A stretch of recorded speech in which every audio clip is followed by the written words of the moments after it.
major cases that have sparked conversation across the country. One case in 2023, a young woman in her late 20s who is registered as a person with disabilities was dramatically rescued after attempting to jump from the 14th floor of complex BPMNK Shah Alam. According to reports, this was her second attempt at the same location.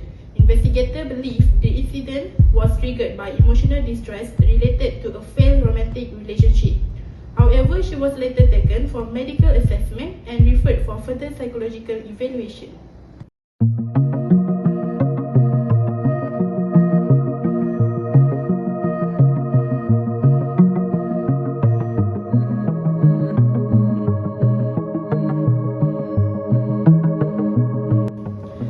In a separate story, public discussion intensified the case of Tatiana Andia in 2025, a terminally ill patient who chose to undergo legal euthanasia overseas.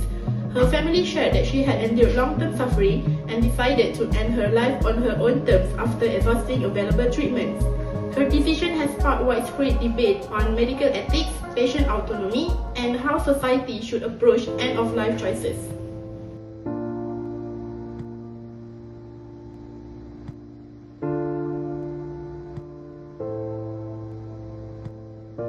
Thank you for joining us. I'm Yana reporting from Harian Metro. Stay safe and take care.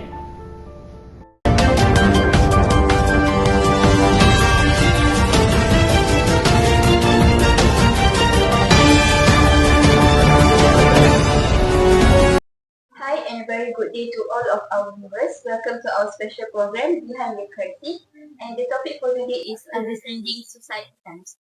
So today we are discussing a topic that is very loving, sensitive, and often surrounded by misconceptions. Our purpose for today is not to sensationalize the issue, but to have a better understanding regarding suicide attempts. To help us do that, we have invited three respectable individuals, which are Dr. Kamila, Dr. Noriza, and also Dr. Sharifa, to share their expert insights and theoretical practices regarding suicide attempts. So without further delay, let's begin our discussion. Dr. Noriza, there was a real suicide attempt case in Malaysia that happens on April 2023. So from your perspective as a psychiatrist, what is actually happening inside the mind of someone who wants to commit suicide?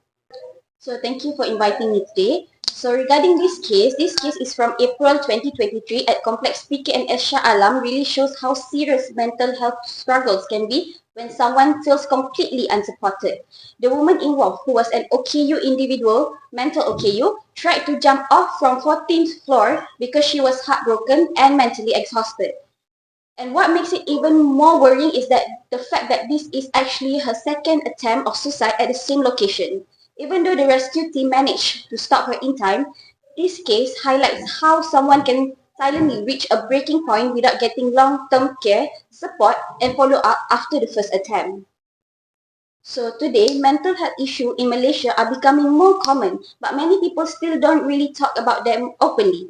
So based on National Health Mobility Survey 2023, around 1 million Malaysians aged 15 and above are struggling with depressions. So the survey found that depression was more prevalent among younger age group, specifically those who aged 16 to 19, which is 7.9%, and 20 to 29, which is 7.6%. And that number is actually very huge. And it doesn't even include people with anxiety, stress disorder, trauma, or other emotional difficulties.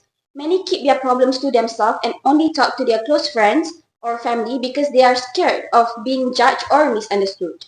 This stigma makes people delay getting professional support, and when problems pile up for too long, things can become into a crisis. So when this incident happened, they remind us that mental health is not something rare. It's something that happens around us all the time.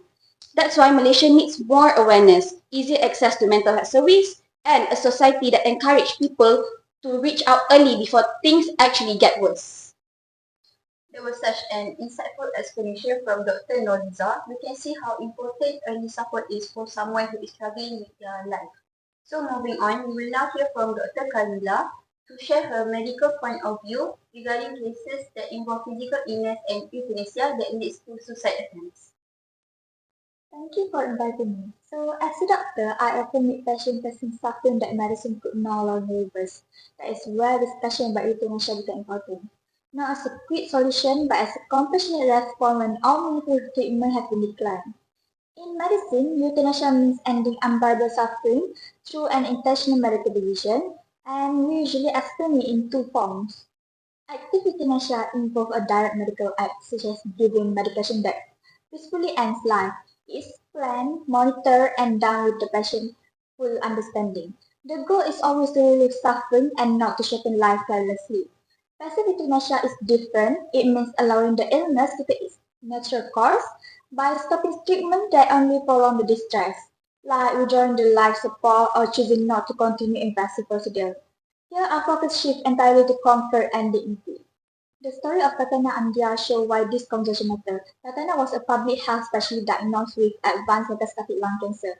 Her condition caused increasing pain, difficulty in breathing, and a rapid loss of independence.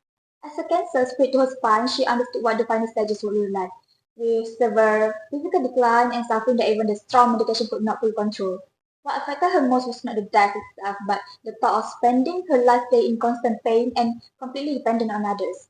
She spoke openly about dignity and about sparing her family from witnessing the harsh progression of her illness. Tatiana's experience showed that euthanasia discussion arises not from the hopelessness, but from a desire for control, peace, and relief when suffering becomes too overwhelming. As doctors, our responsibility goes beyond the treating disease, but uh, we also support patients in defining what a dignified final chapter looks like, whether through active decision, passive choices, or continued comfort care. Thank you. Thank you, Dr. Kamila. Your insights really helps us understand the medical reality behind these two cases. So we move on to the other crucial aspects, which are ethics and the law. So we invite Dr. Dina to share her perspective. Thank you for inviting me. Before I start, I would like to inform that I already prepared slides for my section. First, let's look at the local case. The woman reacted emotionally after her feelings were rejected, causing fear, panic, and destruction to the public and emergency responders. From the utilitarian perspective, her actions were unethical because they caused more harm than good, creating distress and using emergency resources. From a deontological perspective, she failed to follow moral duties. She didn't put herself, acted unreasonably, and put others at risk. Her behavior cannot be universalized, so it's morally wrong. From virtue ethics perspective, her actions show a lack of emotional control, patience, and resilience. Virtue ethics emphasize good characters, and in this situation, she did not demonstrate the virtue needed to handle such emotion challenges. Next, in the international case of Tatiana requesting euthanasia, the ethical evaluation is different. Utilitarian perspective, euthanasia may be justified because it reduces extreme suffering, respect her wishes, and prevent emotional trauma to her family. The action brings more benefit than harm. From the rights theory perspective, Tatiana's decision respects her autonomy, dignity, and freedom over her own body.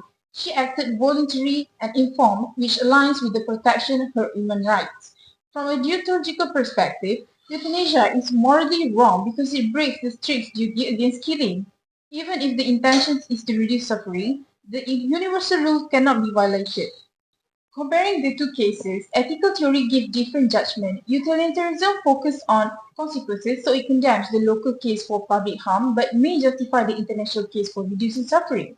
Deontology focuses on duties. It rejects both the local case for endangering herself and others and international case for breaking the rules against killing.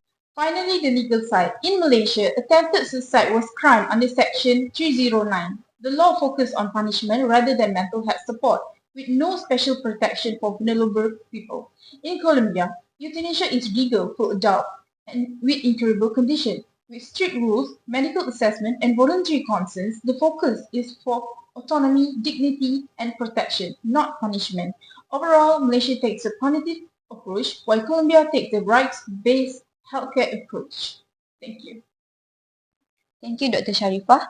Your comparison really helped us understand the deeper issue of these two cases. We hope this discussion opened our eyes to the seriousness of suicide attempt issue. That's the end of today's special episode. A huge thank you to our guests for sharing their valuable perspective. To anyone out there who is struggling with their own life, remember that you are not alone and help is always around you. Until next time, take care and stay safe. Thank you for joining us on Behind the Crisis.